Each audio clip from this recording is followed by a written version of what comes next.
Olá, pessoal. Bem-vindos ao Deep Dive com Daniel Davis. A gente continua firme, mesmo com o Danny de férias, porque o presidente Trump cancelou um grande ataque ao Irã.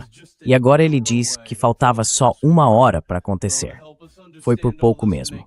Para ajudar a gente a entender tudo isso e tentar fazer algum sentido, temos aqui um dos nossos convidados preferidos, o Coronel Douglas Macgregor, analista de defesa e política externa, ex-assessor do secretário de Defesa. Doug, que bom ter você aqui hoje. Bom, fico feliz que você esteja feliz. Não sei se vou conseguir entender tudo isso, mas vou tentar. Pois é, o presidente nos deu mais informações. Hoje de manhã, mais ou menos 1 hora atrás, ele estava em frente ao novo salão Imperial Beautiful que está construindo. Então já peço desculpas pelos barulhos de fundo. É um pouco difícil porque ele estava num canteiro de obras. Mas ele descreveu basicamente o que aconteceu nessas últimas 24 horas. E é assim que o presidente está contando o que se passou. Eu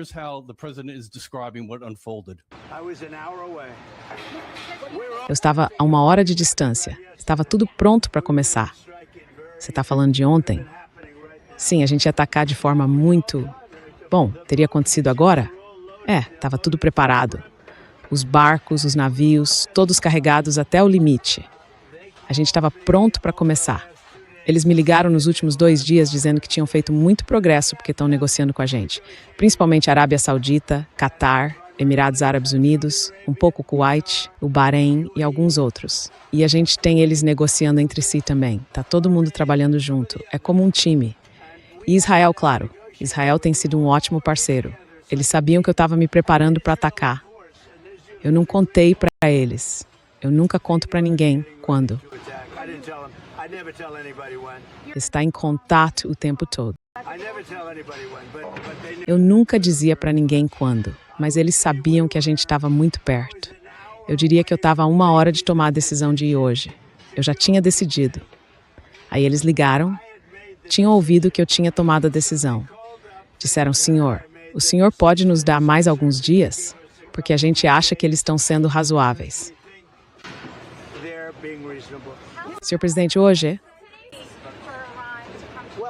Bom, quero dizer, estou falando de 2 ou 3 dias, talvez sexta, sábado, domingo, algo assim, talvez no começo da próxima semana, um período limitado de tempo.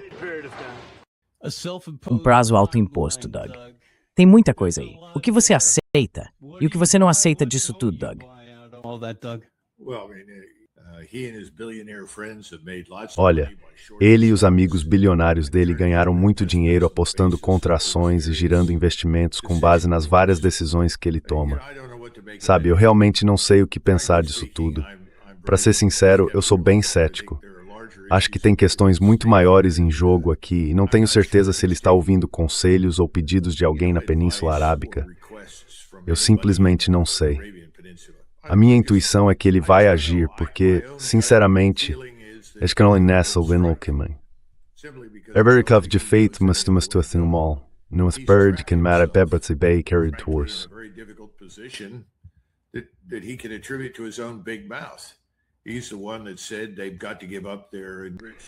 Foi ele quem disse que eles têm que abrir mão do urânio enriquecido, que não podem ter isso e que precisam abrir o Estreito de Hormuz. Só que os iranianos foram bem claros nesse ponto. Eles não vão abrir o estreito só porque ele quer. E também não vão abrir mão da soberania e da independência deles, entregando urânio enriquecido para os Estados Unidos ou para qualquer outro país. Então, para mim, é muito difícil levar a sério essa história de que estamos realmente conversando com eles. Eu simplesmente não acredito nisso. Lá na Filadélfia, a gente tem uma palavra de 8 letras para isso, mas eu prefiro não repetir no ar. In Philadelphia, but I don't want to repeat it on the air. No, FUBAR. São 8 letras agora. Vamos lá, Gary. Okay, I'm sorry, you're right. Desculpa, você tem razão. Eu fui direto para isso. FUBAR seria outro substituto perfeito para isso. Sabe, Doug, deixa eu abrir isso aqui rapidinho. No dia 4 de maio, a Guarda Revolucionária Iraniana divulgou esse mapa do que eles chamam de área de controle, que eles acreditam, né, que está certa. E aí tá, tudo colocado bem na frente deles. Eles divulgaram isso há o quê? 1 ou 2 semanas. Dá pra imaginar eles recuando nem um pouquinho em relação a isso, a tudo que estão propondo aqui.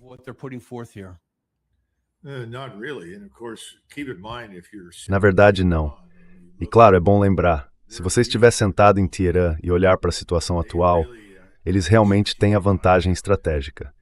Nada entra ou sai dali sem correr o risco de ser atingido por algum tipo de armamento. Míssil de cruzeiro, míssil balístico tático, drone, embarcações pequenas, grandes, o que for. Então eu não vejo nenhum sinal de que eles estejam prestes a abrir mão disso. E sabe, Gary, tem outra coisa que a gente não sabe. E isso é bem desanimador, justamente porque não sabemos que é o que exatamente o presidente Putin e, no fim das contas, o presidente Xi disseram ao presidente Trump em conversas privadas.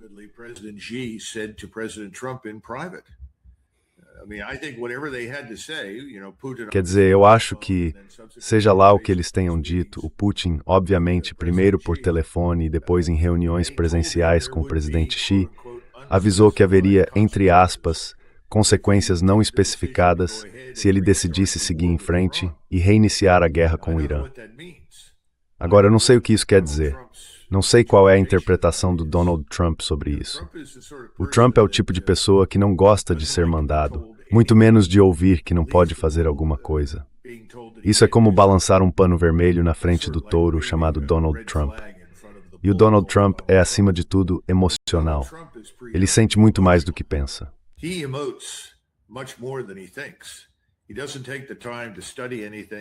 Ele não tira tempo para estudar nada, para entender com o que está lidando. E é justamente por isso que a gente acabou entrando nesse conflito desde o começo.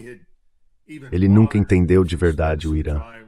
Se ele tivesse se dado ao trabalho de revisar o que a guerra entre Irã e Iraque causou, e o fato de que os iranianos tiveram entre 500 e 800 mil baixas, e mais ou menos metade disso mortos, talvez ele tivesse percebido a disposição e a prontidão dos iranianos para resistir. Mas ele não fez isso. Então tem muita coisa que a gente simplesmente não sabe aqui. Mas olha, a minha mensagem principal é a seguinte. Quando você não sabe mais o que fazer numa briga, uma hora acaba decidindo dar um soco na cara de alguém e torcer para que dê certo. E eu ainda acho que é isso que a gente vai ver o Donald Trump fazer.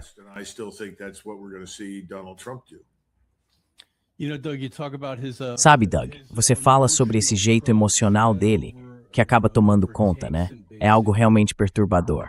E olha, tem um exemplo disso naquela sessão de perguntas e respostas que ele fez hoje, bem ali na frente do salão de festas que ele está construindo.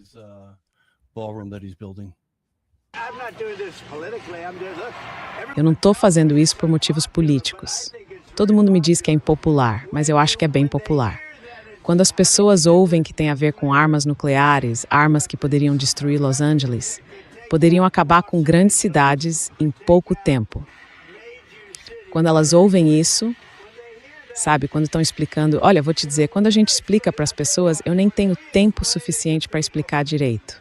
Estou ocupado demais fazendo acontecer.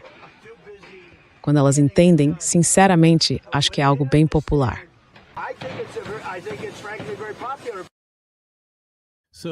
Então, ele sabe que isso é impopular, mas acha que é popular na cabeça dele. É assim que ele interpreta. É a essa conclusão que ele chega. Olha, ele está acreditando numa mentira. Ele sabe que o que está dizendo é mentira. Não existem mísseis balísticos intercontinentais com ogivas nucleares apontados para os Estados Unidos a partir do Irã. E os iranianos nunca demonstraram nenhum interesse em ter esse tipo de capacidade. Agora, eu não sei o que vai acontecer no futuro. Quer dizer, acho que a principal lição que todo mundo tira dessa guerra, no mundo todo, é a seguinte. Se você não quer ser atacado, invadido ou ter o seu regime derrubado pelos Estados Unidos e por Israel, é melhor ter uma arma nuclear. Então, eu acho que o resultado final de tudo isso é o oposto do que a gente dizia querer fazer. Mas nesse ponto do jogo, tem outras coisas que precisam ser levadas em conta.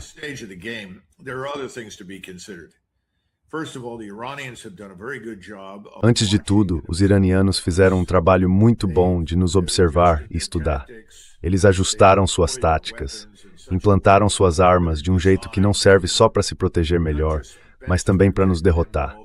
Eles sabem de onde é mais provável que a gente ataque, quais rotas de aproximação vamos usar. Isso vale também para o espaço aéreo.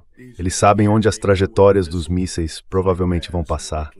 E no fim das contas, estão se preparando para tudo isso. E eu acho, sinceramente, pelo que tenho percebido em fontes abertas, principalmente do exterior, embora não só, que os iranianos agora estão em uma posição melhor para nos enfrentar do que estavam no começo dessa guerra.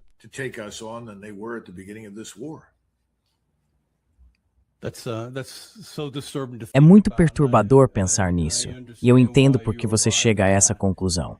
Agora, você provavelmente já ouviu falar dele, o Azadi, que é professor na Universidade de Teherã.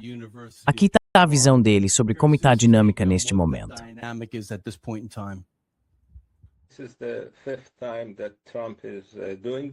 Essa é a quinta vez que o Trump faz isso.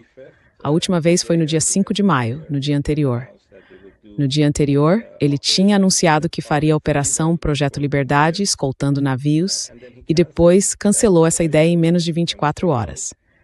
E eu acho que o principal motivo, da última vez ele disse que os paquistaneses pediram para ele fazer isso, é que não existem soluções militares para esse conflito. Ele fez isso por cerca de 37 dias, bombardeando o Irã com força total. Teve ajuda dos israelenses, matando muita gente, mais de 3.500 civis. E no fim, não conseguiu muita coisa além de matar muita gente. E agora ele tem esse problema de um Estado que praticamente não está aberto do jeito que ele quer que esteja.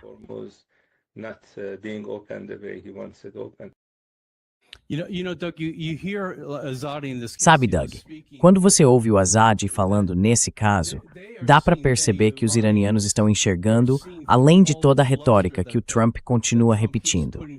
Eles estão chegando ao ponto de reconhecer que estão mais fortes do que estavam no começo, por causa de como tudo se desenrolou e do que está acontecendo no Estreito de Hormuz.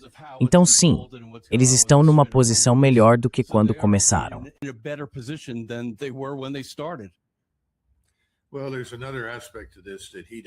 Bom, tem outro ponto nisso tudo que ele não menciona e que a gente precisa levar em conta.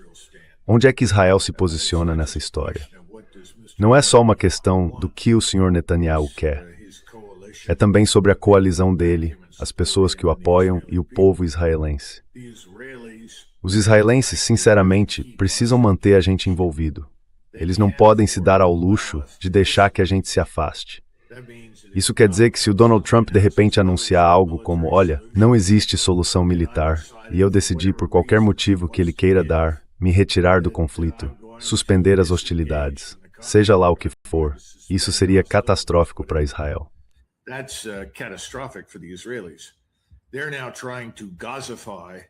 Agora eles estão tentando pacificar o sul do Líbano, com o objetivo, no fim das contas, de anexar essa região e transformá-la em parte do que chamam de Grande Israel.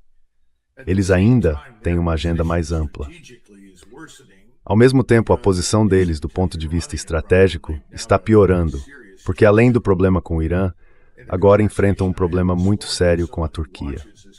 Numa conversa que tive hoje de manhã, uma pessoa que acompanha isso de perto me contou sobre um anúncio turco que fala basicamente de áreas azuis, regiões que os otomanos controlavam e que os turcos consideram, de certa forma, como território deles. E isso inclui partes da Síria e do Iraque, além do Líbano.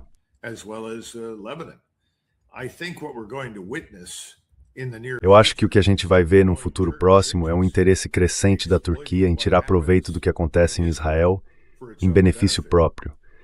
Então os israelenses acabaram fortalecendo um possível adversário. E é por isso que eu acho que o Naftali Bennett mencionou isso especificamente quando disse, olha, depois que a gente lidar com o Irã, vamos ter que lidar com a Turquia. Os turcos são inimigos sérios. Bom, eu acho que ele tem razão. Mas não acredito que ele vá ter o benefício de derrotar o Irã. O que eles estão pensando agora é como manter essa guerra em andamento. Se os Estados Unidos não conseguem vencê-la por nós, Então temos que alimentá-la. Temos que impedir que o fogo se apague.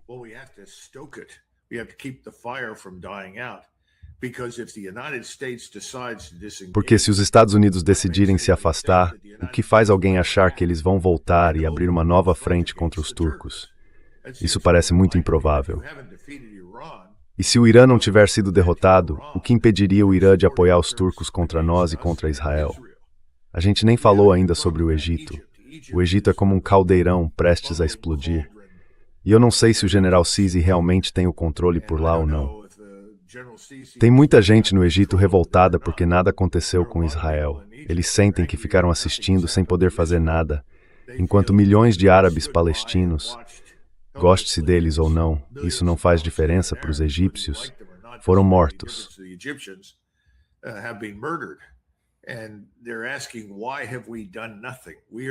E eles estão perguntando.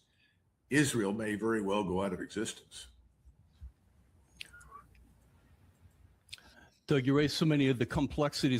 Doug, você traz à tona tantas das complexidades que estão envolvidas aqui. Elas nunca acabam. Onde quer que a gente olhe, surge uma nova complexidade, um novo ator envolvido. É algo que está em toda parte. Deixa eu te mostrar um trecho do Trita Parsi, que esteve aqui recentemente. Ele traz mais uma perspectiva. Eu queria que você comentasse a visão dele sobre o que está acontecendo neste momento.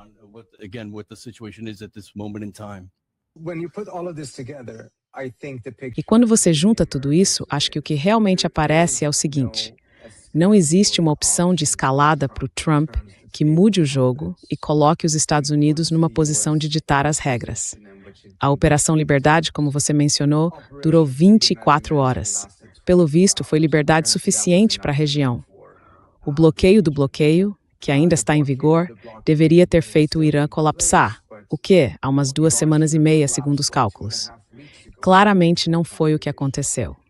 Os iranianos têm a impressão, certa ou errada, de que o Trump não é muito sensível quando os interesses dos Estados Unidos são contrariados, mas é muito sensível quando os interesses dele e do império empresarial dele são afetados. E por causa disso, da próxima vez, na próxima guerra, não ataquem só coisas que seriam ruins para os Estados Unidos.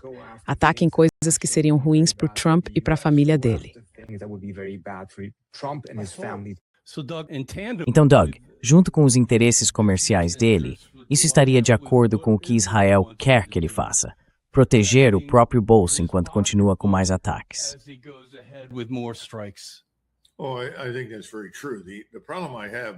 Eu acho que isso é bem verdade.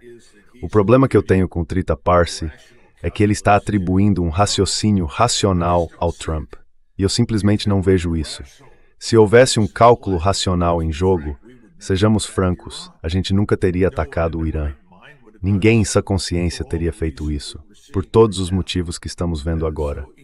Então a emoção venceu a razão. É por isso que estamos nessa guerra. E o Donald Trump disse algo que eu acho importante. Ele destacou que, os americanos vão me apoiar, não importa o que eu faça. Eu acho que ele já não pode mais dizer isso, mas ainda pode contar com um certo grau de complacência ou desinteresse dentro dos Estados Unidos. Pelo menos até que a dor fique tão intensa que os americanos não aguentem mais.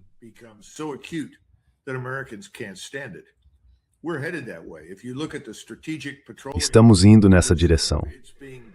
Se você olhar para a reserva estratégica de petróleo, ela está sendo esvaziada muito, mas muito rápido. Isso, claro, para tentar evitar qualquer tipo de crise de energia que possa nos atingir.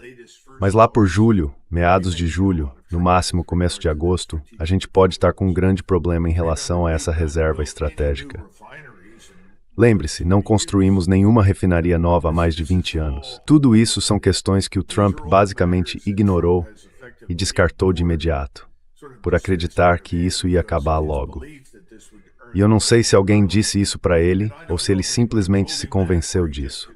Mas agora a gente precisa entender que o Irã realmente moveu novos lançadores móveis pelo país e ajustou suas táticas para qualquer retomada de ataques dos Estados Unidos.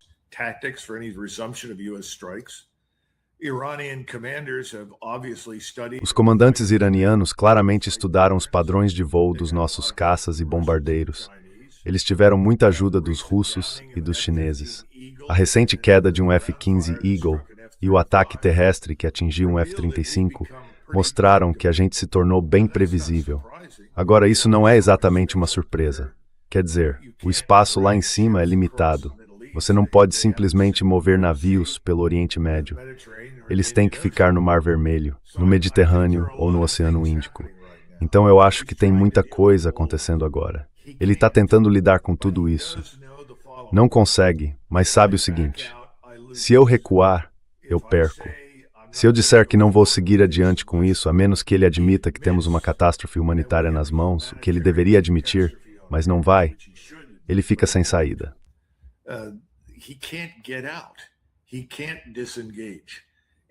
Ele não consegue se desvincular. E, de novo, ele tem os israelenses com ele. E lembra, os bilionários que o apoiam nos Estados Unidos foram os que o colocaram na Casa Branca. Olha o que ele está fazendo com Thomas Massie. Qualquer pessoa que conheça o Thomas Massie sabe que ele é um homem decente, honrado. Não há nada de errado ou corrupto nele, de jeito nenhum. É só um ser humano decente que disse: olha, eu não posso apoiar de consciência limpa as coisas que você está tentando fazer. Eu acho que a gente tem um problema sério de dívida soberana nacional. A economia precisa vir em primeiro lugar. A gente tem que lidar com essas realidades financeiras. E o que ele faz? Vira e diz: esse é o pior congressista da história. Diz que é outro ser humano de baixo QI, sem reputação, que é corrupto. Isso é uma loucura. É pura emoção. Emoção, Gary. Yes.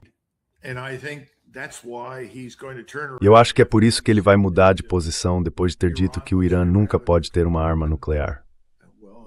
Bem, ele não tem como impedir isso. Acho que a essa altura ele provavelmente já sabe disso. Então ele precisa fazer aquele esforço máximo, tentar de verdade. E ele sabe, ou pelo menos eu presumo que saiba, que essa próxima rodada vai causar um enorme prejuízo ao sistema energético mundial. Estamos falando de 10 anos ou mais para se recuperar dos danos que vão ser causados no Golfo Pérsico. Mas no fundo, ele talvez também pense: bom, isso prejudica a China.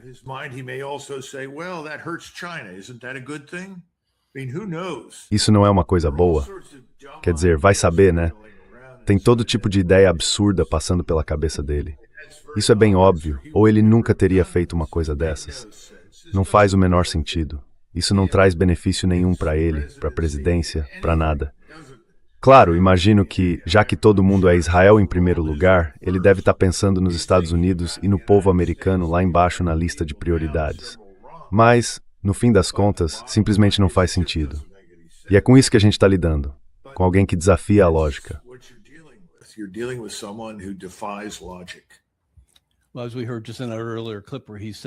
Bom, como a gente ouviu no trecho anterior, ele diz que sabe que as pessoas não gostam, mas que de alguma forma isso acaba sendo popular mesmo assim. Doug, você falou uma coisa que me chamou a atenção antes, sobre as refinarias. Por tantos anos, até o Trump dizia: perfura, vamos perfurar. E isso realmente estava acontecendo. Aconteceu mesmo. A gente estava perfurando de fato. Então, como é que deixaram passar a parte de construir novas refinarias? Onde foi que se perdeu a conexão aí? Como é que isso aconteceu desse jeito?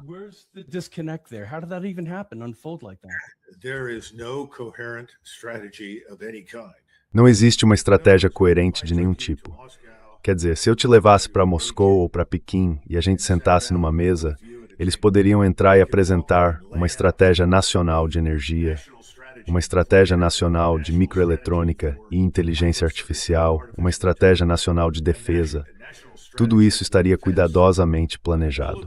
Agora, isso não quer dizer que você siga o plano cegamente. O que significa é que você se senta, avalia e define um objetivo final. Decide, por exemplo, em 5 anos, em 10 anos, queremos estar nessa situação. Isso é algo que a gente não faz, Gary. Nunca fizemos. Isso simplesmente nunca aconteceu. Quer dizer, um exemplo rápido.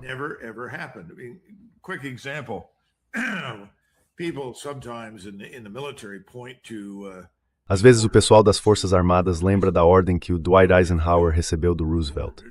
Sua missão é desembarcar no continente europeu e derrotar o exército alemão. Certo. Só isso? Onde você quer estar quando a guerra acabar? Onde quer se encontrar com os aliados soviéticos? Varsóvia? Kiev? Onde quer recebê-los? O que exatamente na Europa é importante para nós? Pelo que estamos lutando? Pois é, nada disso foi discutido. Já os soviéticos sabiam exatamente o que queriam. Eles queriam ocupar o máximo possível da Alemanha, porque ali estava o complexo científico e industrial. Era a base do capital humano para ciência e tecnologia na Europa. Era isso que eles queriam.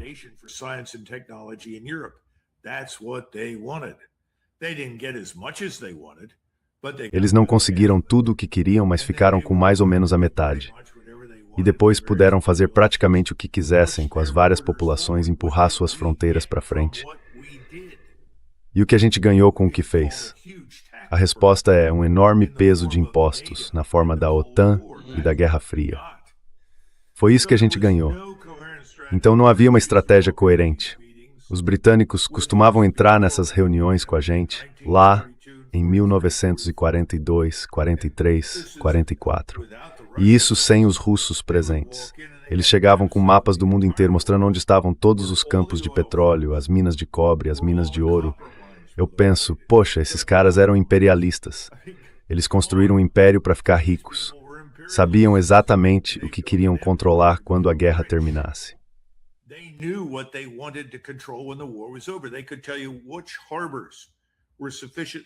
Eles podiam te dizer quais portos tinham sido dragados o suficiente para receber cargueiros gigantes, navios enormes. A gente não fez nada disso.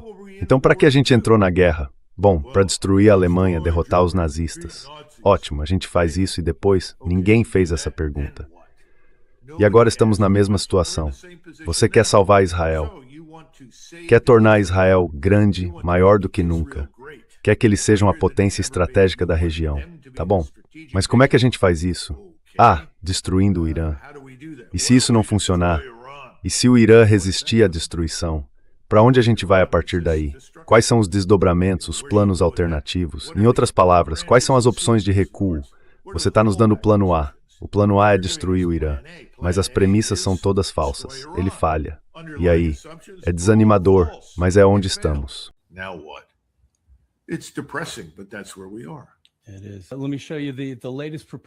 É sim. Deixa eu te mostrar a proposta mais recente, pelo menos a que a gente sabe até agora. O Dropsite News acabou de divulgar isso hoje mais cedo. Então isso aqui vem do ministro das Relações Exteriores do Irã e supostamente traz os detalhes da última proposta de Teherã para Washington. Olha só essas propostas, Doug. São 7 ao todo. Dessas 7, você diria que alguma delas é realmente eficaz? Algo que o Donald poderia chamar de um acordo perfeito. Alguma delas faria parte de um acordo perfeito? O direito do Irã ao enriquecimento de urânio e a atividades nucleares pacíficas? Eu diria que não. E você, Doug? Acha que há alguma chance? Eu diria o que o presidente Trump provavelmente diria. Vamos ligar para o presidente Netanyahu. Meu Deus, você tem razão. Bom, isso já nos leva direto ao segundo ponto. Acabar com os conflitos em todas as frentes, inclusive no Líbano. Quais são as chances disso acontecer? O que você acha? Zero. Suspender o bloqueio naval dos Estados Unidos. Bom, isso é algo que a gente poderia fazer. E eu acho que o mundo inteiro veria isso com bons olhos. Porque na prática, somos nós que estamos bloqueando o Estreito de Hormuz, não os iranianos. Quer dizer, os iranianos basicamente disseram, você paga taxa, o pedágio, seja lá o que for, e pode passar. E eles estão cobrando isso porque precisam de alguma forma compensar os prejuízos que sofreram durante a guerra. Então, eu diria que suspender o bloqueio naval dos Estados Unidos é algo que a gente poderia sim fazer.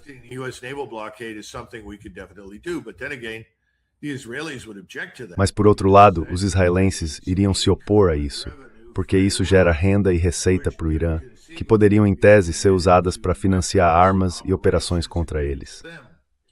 Sobre liberar os ativos iranianos congelados, olha, a gente não devia congelar os bens de ninguém, em lugar nenhum, nunca.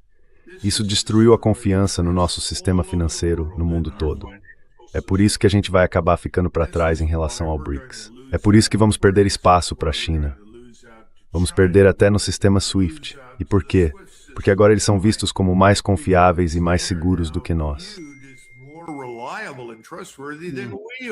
Não é de partir o coração.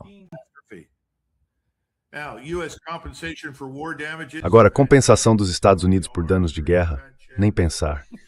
Quantos R tem em nem pensar? Remoção de todas as sanções unilaterais e das resoluções do Conselho de Segurança da ONU. Ah, claro, a gente poderia fazer isso num passe de mágica. Retirada das forças americanas das áreas ao redor do Irã. Tá bom, se a gente fizer isso é como se estivesse se rendendo.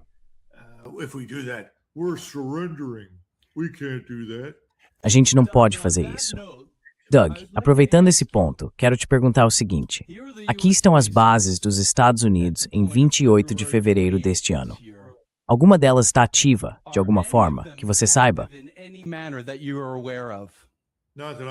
Não que eu saiba. Isso não quer dizer que a gente não tenha ainda algumas pessoas por perto deles.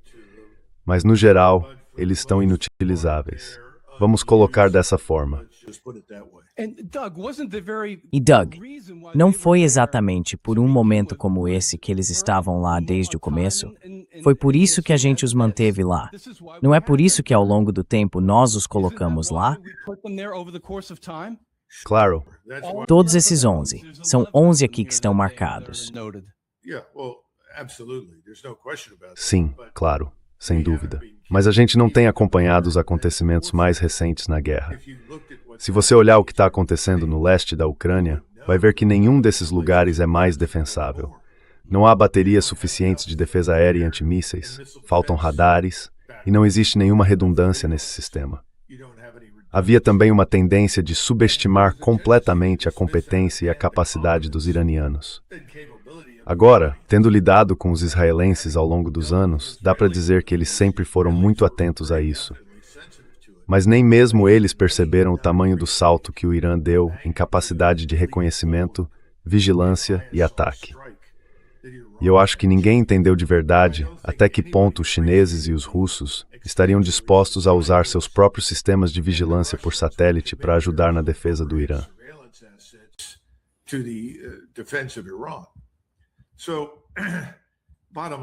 Então, o ponto é o seguinte: se você voltar à sua lista e levar em conta esse ambiente que mudou completamente em relação ao poder militar, a situação é insolúvel para a gente.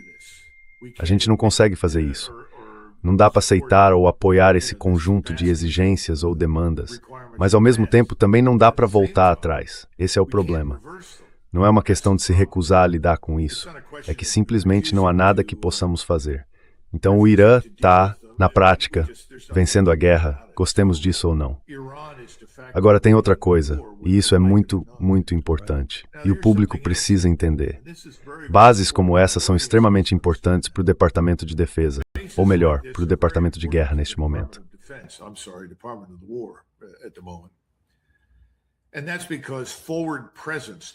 E isso acontece porque a presença avançada, a presença de forças navais, aéreas e terrestres dos Estados Unidos longe do próprio território, sempre fez parte dessa ideia de defesa avançada. A ideia de que a melhor forma de evitar guerras é estar o mais à frente possível, tornando impossível para o inimigo avançar rapidamente sobre tudo. Pois bem, esses tempos já ficaram para trás faz anos.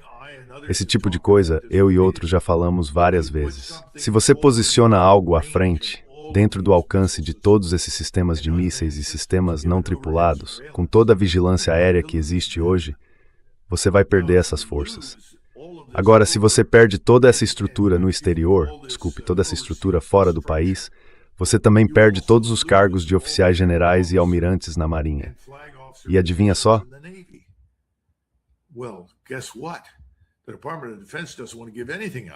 O Departamento de Defesa não quer abrir mão de nada.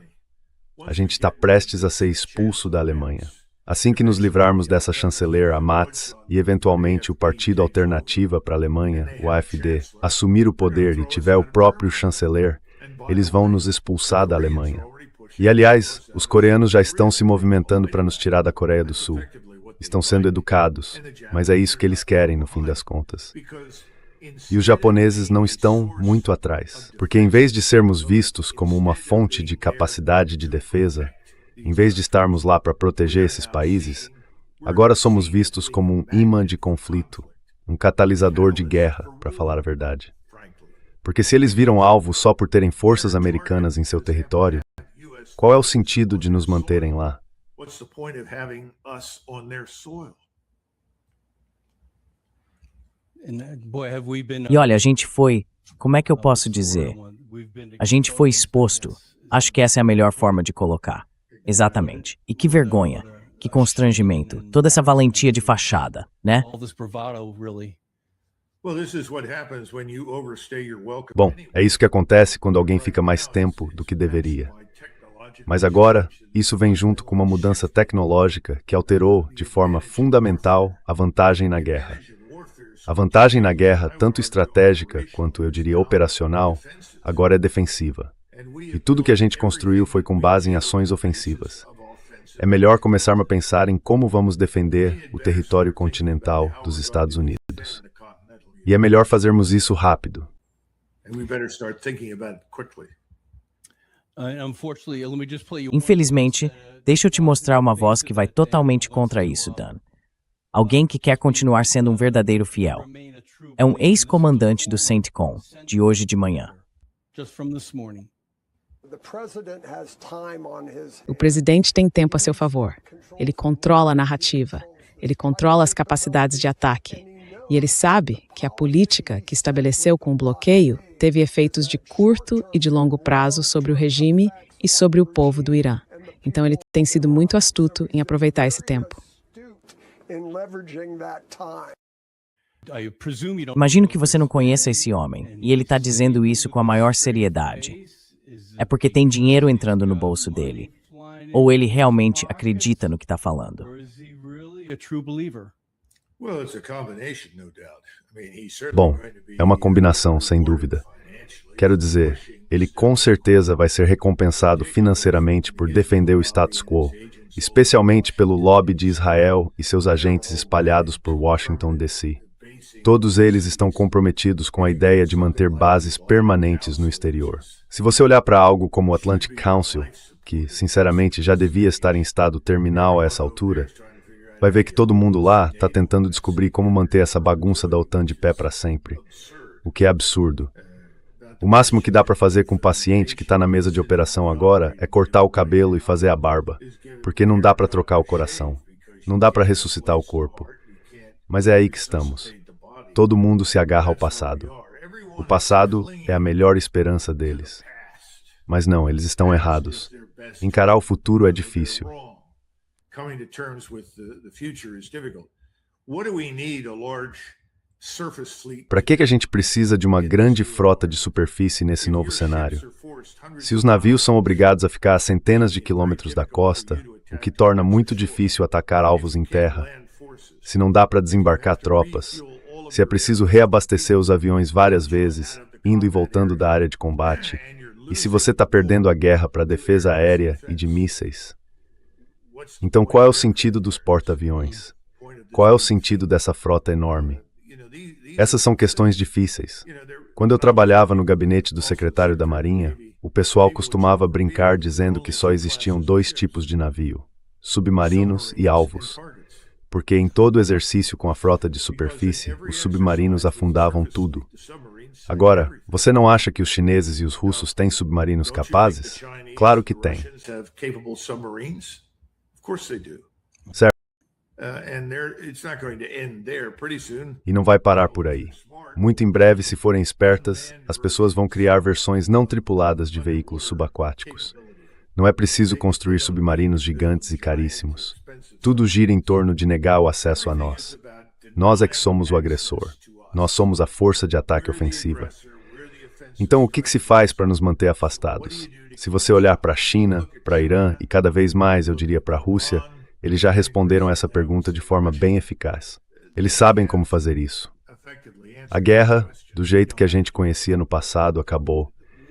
E se continuarmos insistindo que não, mais cedo ou mais tarde vamos enfrentar algo muito pior do que o que estamos enfrentando agora com o Irã.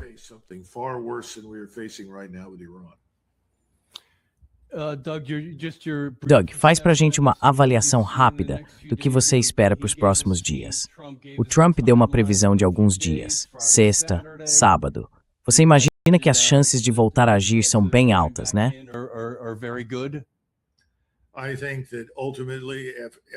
Eu acho que no fim das contas, depois de considerar todas as possibilidades, ele vai acabar decidindo seguir em frente. Digo isso com base no que eu já vi do Donald Trump, o jeito dele, a personalidade, o estado emocional. Acho que ele vai voltar e decidir que é hora de tentar, mais uma vez, que vão dar tudo de si. E ele provavelmente vai dizer algo como, acho que vai funcionar, espero que funcione, acho que vai dar certo. Desta vez vamos acertar os alvos certos. Desta vez vamos atingir tão forte que eles nunca vão se recuperar. E por aí vai. Agora, de novo, eu não sei o que o presidente Putin disse para ele ao telefone. Não sei o que o presidente Xi disse em particular. Mas está claro que eles estavam levando isso muito a sério.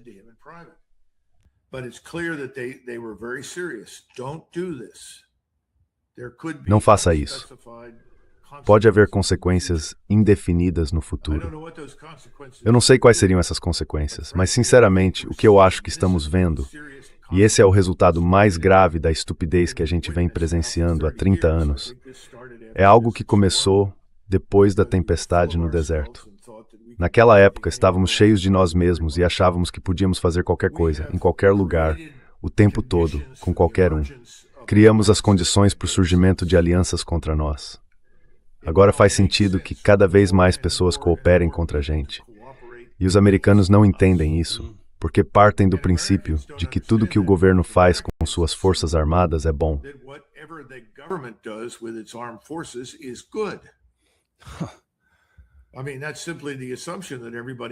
Quer dizer, essa é basicamente a suposição que todo mundo aceita quando Donald Trump fala, tipo, os iranianos são maus e mataram milhares de pessoas. Ninguém se dá o trabalho de analisar essa bobagem. Ninguém tenta entender o que realmente está por trás disso. E a mídia dominada por Israel, sabe, os mesmos poderes financeiros que estão por trás dessas guerras contra a Rússia e o Irã, também acabam influenciando e moldando as informações e as notícias que as pessoas recebem. De vez em quando, aparece alguma coisa que a gente não esperava, algo que contradiz tudo. Acho que vimos isso agora no New York Times. A CIA resolveu divulgar a verdade. Poxa, 90% da capacidade que existia no começo ainda está lá. Certo.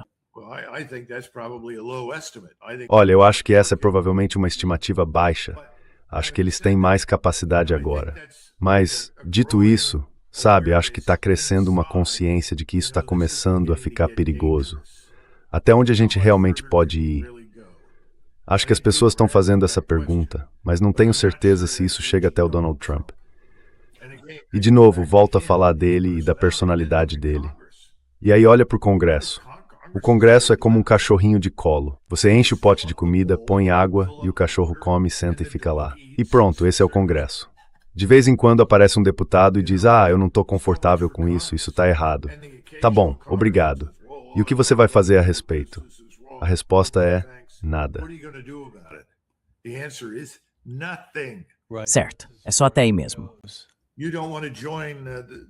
Você não quer se juntar ao grupo de pessoas como Tucker Carlson ou a Candace Owens, que o grande Sebastian Gorka diz que agora vai investigar por acusações de antissemitismo. E por definição, isso é traição. Maravilha. Que mundo é esse em que a gente vive? Que sociedade?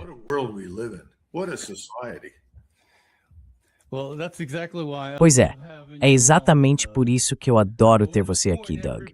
Quero convidar todo mundo a acessar macgregorwarrior.substack.com.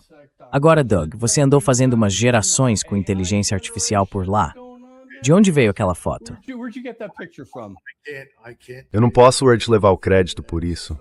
Alguém fez isso por mim e eu acho que essa pessoa fez um ótimo trabalho. Olha só, achei que era você chamando os produtores de inteligência artificial. Eu acabei de escrever isso e dei o título de Diplomacia das Canhoneiras do Trump, porque é isso que eu acho que estamos vendo. Estamos chegando ao fim disso e precisa acabar, porque o mundo em que vivemos hoje é diferente. A gente não precisa fazer o que está fazendo. simplesmente não é necessário. Mas você tem razão. A pessoa que fez a inteligência artificial é brilhante. The person that did the AI is brilliant. Excellent. Excelente. Me lembra daqueles vídeos de Lego que o Irã está produzindo, que são bem eficazes, né? É impressionante o que eles estão conseguindo fazer com isso. Accomplishing with that. Yeah. Ah, eu com certeza não ia querer ser o Hank Seth no Saturday Night Live. Saturday Night Live. Well, Doug, thank Olha, Doug, muito obrigado. A gente realmente aprecia suas análises e é sempre um prazer contar com o seu tempo aqui com a gente. Muito obrigado mesmo. Valeu demais. Thanks a lot. Olha, eu não tô aqui para te convencer a comprar ouro, nem para dizer como você deve cuidar da sua carteira de ações. Mas tem uma forma de você ajudar a gente. Se inscreve no canal, deixa o like e compartilha isso com alguém que você gosta.